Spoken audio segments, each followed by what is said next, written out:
एक दिन समुद्री वैज्ञानिक टॉम का परिवार, उसकी पत्नी जूलिया और 2 बच्चे कैसी और बेन कैरेबियन महासागर में एक बोट पर सफर के लिए निकले। जबकि टॉम और बेन मछली पकड़ने में बिजी हैं और कैसी गाने सुन रही है, जूलिया तैरने के लिए जाती है। अचानक कोई चीज उसे परेशान कर देती है। जूलिया चारों ओर देखती है, लेकिन समंदर हमेशा की तरह शांत लगता है। हालांकि उसे एक अलग तरह का डर महसूस होता है, जैसे कोई बड़ी और खतरनाक चीज चारों ओर चक्कर लगा रही हो। उसी समय बोट पर लगे इंस्ट्रूमेंट्स अजीब तरह से काम करने लगते हैं, लेकिन मछली पकड़ने में बिजी टॉम उन पर कोई ध्यान नहीं देता। जूलिया को कुछ अजीब लगता है और वो डूबने लगती है। वो चिल्लाती है, लेकिन कोई भी उसकी आवाज नहीं सुनता। ऐसा लगता है जैसे पानी का बहाव उसे बोट से दूर खींच रहा है। कुछ बुरा होने ही वाला होता है कि टॉम आखिरकार उसकी आवाज सुनता है। वो कैबिन की ओर दौड़ता है और बोट जूलिया की ओर ले जाता है। टॉम पानी में कूद जाता है। बच्चों की मदद से वो उसे खींचते हैं और संभालने की कोशिश करते हैं। टॉम गुस्से में है क्योंकि वो हमेशा कहता है कि पानी में स्विमिंग करने जाते समय दूसरों को बताना चाहिए। जूलिया माफी मांगती है और इस बारे सब में भूल जाते हैं।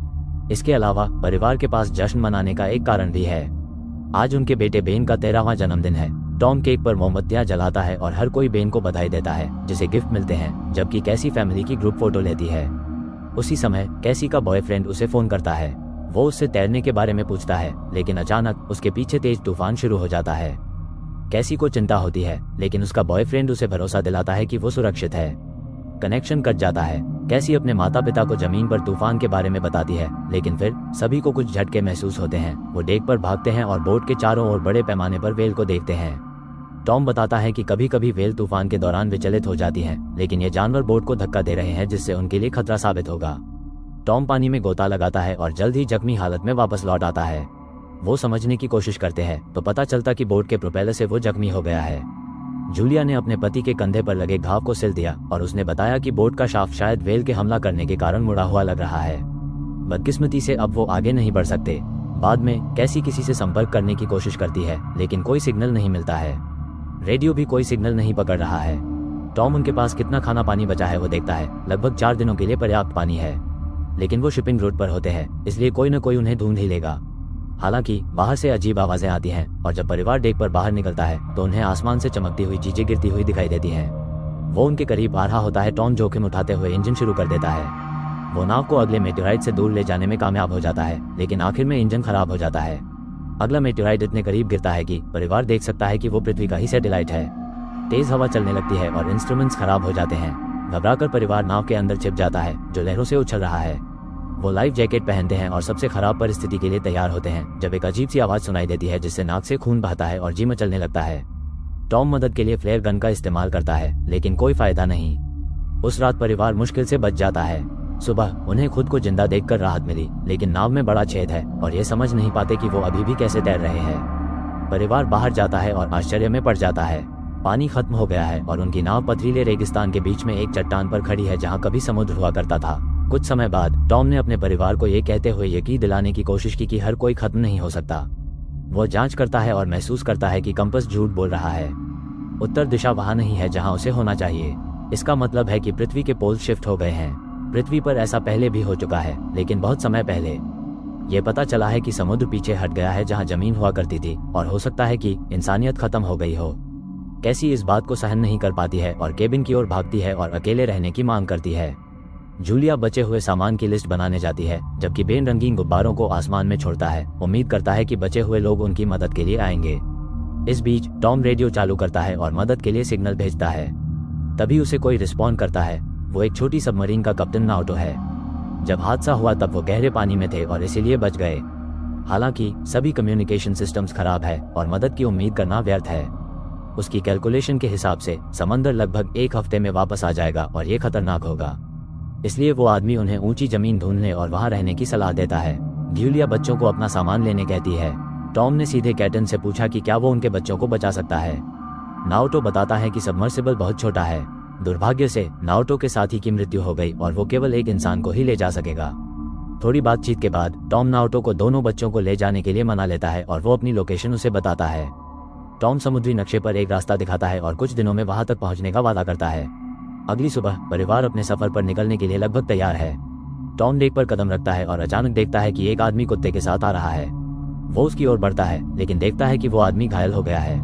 वो उसको थोड़ा पानी देता है। वो आदमी पानी पीता है और अचानक टॉम के चेहरे पर हमला करता है, जिसे जूलिया देख लेती है। जैसे ही वो आदमी टॉम की छाती में एक भाला घोंपता है, जूलिया अपने पति के पास दौड़ती है। कुत्ता जूलिया को दूर रखता है, हालांकि वो खुद डर जाती है। अब उसके पति को नहीं बचाया जा सकता, यह सोचकर वो नाव की ओर भागती है। वो आदमी उसका पीछा करता है, जिससे जूलिया का हाथ घायल हो जाता है। फिर भी जूलिया डेक पर चढ़ जाती है और केबिन के दरवाजे बंद कर देती है।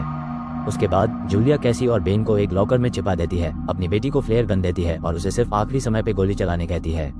इस बीच हत्यारा दरवाजा तोड़ने की कोशिश करता है और आखिर में सफल हो जाता है। जूलिया अपने जख्मों पर पट्टी बांधते हुए बाथरूम में छिप जाती है। अंदर घुसते हुए वो आदमी सीधा किचन की ओर जाता है और कुछ खाना ले लेता है। पता चलता है कि वो बहुत भूखा है। खाने का एक डिब्बा पकड़े हुए आदमी आसपास ढूंढना शुरू करता है, जबकि जूलिया किचन से एक चाकू ले लेती है। वो केबिन में जाता है, लेकिन जूलिया नाव से बाहर कूदकर छिप जाती है। हत्यारा छेद से बाहर देखता है, लेकिन जूलिया को नहीं देख पाता। हालांकि कुत्ता जूलिया पर हमला करता है, जिससे जूलिया को उसे मारना पड़ता है। आदमी चीख सुनकर बाहर जाता है और कुत्ते को मरा हुआ पाता है। इस बीच जूलिया दूसरी ओर से नाव पर वापस चढ़ जाती है। वो सीधे हत्यारे के सामने आ जाती है। वो उसे पीटता है, उसे सोफे पर गिरा देता है और उसका गला घोंटने के इरादे से उसका गला पकड़ लेता है। कैसी ये सब देखती है और सोचती है कि यही आखिरी समय है। वो लॉकर खोलती है और आदमी पर गोली चला देती है। गोली उसे एक तरफ फेंक देती है, लेकिन फ्लेयर की वजह से नाव में आग लग जाती है। जूलिया बच्चों को भागने को कहती है, जबकि वो किचन में घुस जाती है। हत्यारा, जो घायल है, फिर से हमला करने की कोशिश करता है। जूलिया उसे लात मारकर दूर करती है, सामान उठाती है और नाव से बाहर निकलती है। बेन को अपने पिता का शव मिलता है। कैसी लाश के पास दौड़ती है और उस पर रोती है। जूलिया अपने मरे पति को चूमती है, लेकिन हत्यारे को जलती हुई नाव से छलांग लगाते देख वो बच्चों को लेकर वहां से चली जाती है। उनके भागते ही नाव में ब्लास्ट हो जाता है। परिवार पहाड़ी रेगिस्तान से भागते हुए एक चट्टानी घाटी में आराम के लिए रुकता है, जहां एक पानी की धारा बह रही थी। हालांकि पानी नमकीन और पीने लायक नहीं है।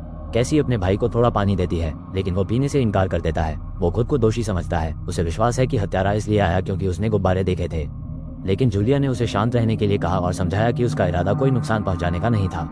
वो बच्चों से कहती है कि वे खुद को तैयार कर लें, क्योंकि उन्हें लंबा सफर तय करना है। और फिर वो हत्यारे को देखती है, जो अभी भी लगातार उनका पीछा कर रहा है। परिवार जल्दी से आगे बढ़ता है। उस शाम बेन को हैमरहेड शार्क का शव मिलता है और वो उसे काटने की कोशिश करता है, लेकिन जूलिया पीछा करने वाले को देख लेती है और बच्चों को भागने को कहती है। वो जल्द ही एक ऐसे जगह पर पहुंच जाते हैं जहां पहले से जहरीले केमिकल से भरे बैरल थे, लेकिन जूलिया ने कंटेमिनेशन के खतरे के बावजूद बच्चों को आगे बढ़ने को कहा, ये जानते हुए कि हत्यारा अभी भी उनकी तलाश में है। परिवार पूर्व समुद्र तल पर चलता है, प्लास्टिक के ढेर और इंसानों द्वारा फेंके गए अन्य कचरे को पार करता है। जल्द ही जूलिया ने देखा कि बेन डिहाइड्रेट हो रहा है, पर उसे पानी की आखिरी बूंदें मिलती है। कैसी टूट चुकी है, उसे यकीन है कि उनके बचने की कोई संभावना नहीं है, लेकिन जूलिया उन्हें आगे बढ़ने को कहती है। उन्हें एक प्लेन का मलबा मिल जाता है जो बहुत पहले समुद्र में दुर्घटनाग्रस्त हो गया था, और आराम करने के लिए अंदर जाते हैं। जूलिया अपने परिवार की तस्वीर को देखती है और टॉम के साथ अपनी पहली मुलाकात को याद करती है, जो उसके अस्पताल में हुई थी। बच्चे अपने पिता को याद करके रोते हैं और उन्हें आखिरी अलविदा कहते हैं। रात में कैसी एक शोर से जाग जाती है और बाहर निकलकर विमान के पास बैठ जाती है। अंधेरे में से हत्यारा उसके पास आता है, इस बात से अनजान की लड़की उसके लिए एक जाल है। जैसे ही वो उसे पकड़ने की तैयारी करता है, जूलिया घात लगाकर उस पर हमला कर देती है और उस आदमी पर चाकू से वार कर देती है। सुबह होते ही परिवार अपना सफर जारी रखने की तैयारी करता है। तभी पता चलता है कि हत्यारे का शव नोच दिया गया है। मतलब यहाँ इंसानों से भी ज्यादा खतरनाक कोई है। वो आगे बढ़ते हैं। जब बेन अचानक आगे बढ़ता है तो जूलिया मैप देखती है। उसकी माँ उसे रुकने के लिए चिल्लाती है, लेकिन बेन नमकीन पानी की ओर तेजी से भागता है और कुछ घूंट पीने में सफल हो जाता है। जूलिया उसे खींच कर ले जाती है, लेकिन लड़का बीमार हो जाता है। जल्द ही उन्हें कुछ प्लास्टिक की कुर्सियां मिलती हैं और वो धूप से बचने के लिए एक शेल्टर बनाते हैं और उसके अंदर आराम करते हैं। अचानक जूलिया को अजीब आवाजें सुनाई देती हैं। वो बाहर निकलती है और कुछ ऐसा देखती है जो उसे बच्चों को जगाने के लिए मजबूर करता है। खतरे को भांपकर वो भागने लगते हैं। जल्द ही उन्हें दूर एक बड़ा जहाज दिखाई देता है, जो दुर्घटनाग्रस्त कंटेनरों और कुछ भटकते लोगों से घिरा हुआ है। जूलिया उन्हें बुलाती है, लेकिन वो हजारों विशाल केकड़ों को देखकर मदद के लिए उसकी गुहार को नजरअंदाज करते हुए एक कंटेनर में घुस जाते हैं और दरवाजे बंद कर देते हैं। तीनों एक कंटेनर पर चढ़ जाते हैं। हालांकि केकड़े जूलिया के पैर को घायल करते हैं। केकड़ों को दरवाजे की दरार से घुसते हुए देख लोगों द्वारा उन्हें रोकने की कोशिशों के बावजूद अंदर मौजूद सभी लोग मारे जा रहे हैं। जूलिया अपने पैर पर एक स्कार्फ बांधती है और बेहोश हो जाती है। अगली सुबह वो डरी हुई अकेली उठती है और बच्चों को बुलाती है, लेकिन पता चला कि केकड़े आगे बढ़ गए हैं और बच्चे खाना और हथियारों की तलाश में नीचे चले गए थे। जूलिया अपने घाव की देखभाल करती है, जबकि बेन पाए गए हथियारों की जांच करता है। कंटेनरों में खोजने पर उन्हें थोड़ी मात्रा में खाना और पानी मिलता है।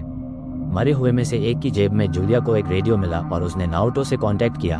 वो ये समझाते हुए जवाब देता है कि उस पर भी गहरे समुद्र के जीवों ने हमला किया था। उसकी कैलकुलेशन के आधार पर समुद्र जल्द ही वापस आ जाएगा, यही वजह है कि जीव बाहर आ रहे हैं। जूलिया उससे अपने बच्चों को बचाने की गुहार लगाती है, लेकिन वो नहीं जानती कि कहाँ जाए क्योंकि उसने नक्शा खो दिया है। नारुतो फ्लेयर गन चलाता है।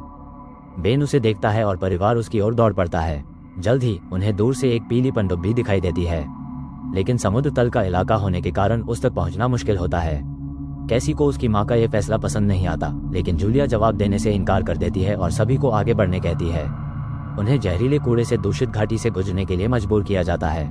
एक समय पर उन पर पत्थर गिरने लगे और जूलिया बच्चों से अलग हो गई। वो उन्हें आगे बढ़ने को कहती है और जब कैसी ने मना कर दिया तो जूलिया ने उससे अपने भाई को बचाने की सलाह दी। कैसी और बेन उस घाटी से बाहर निकलते हैं और पनडुब्बी तक पहुंचते हैं, लेकिन अंदर कोई नहीं है। अचानक नारुतो जो घायल है वो नाव के पीछे से सामने आता है। वो कहता है शायद वो अब जिंदा नहीं रह पाएगा और वो उन्हें पनडुब्बी में चढ़ने को कहता है, लेकिन कैसी अपनी माँ के पास वापस जाती है जो पास आ रहे केकड़ों से लड़ रही है। उसकी गोलियां लगभग खत्म हो गई थीं। तभी कैसी चट्टान पर चढ़ जाती है और अपना हाथ अपनी माँ की ओर बढ़ाती है। वो पनडुब्बी तक पहुंचने में कामयाब हो जाते हैं। केकड़े नारुतो पर हमला करते हैं और वो मर जाता है। परिवार नाव पर चढ़ जाता है और तभी एक बड़ी लहर आ जाती है। पानी पनडुब्बी को उठाती है और चट्टानों के पार ले जाती है। और जैसे ही जूलिया अपनी आंखों के सामने पिछले कुछ दिनों में हुई सभी घटनाओं को देखती है, वो बेहोश हो जाती है। जब वो जागती है तो वो पनडुब्बी को खड़ा हुआ पाती है। जूलिया दरवाजा खोलती है और परिवार बाहर निकलता है और लहरों के कारण बर्बाद हुए शहर को देखते हैं। ये कहानी यही खत्म होती है।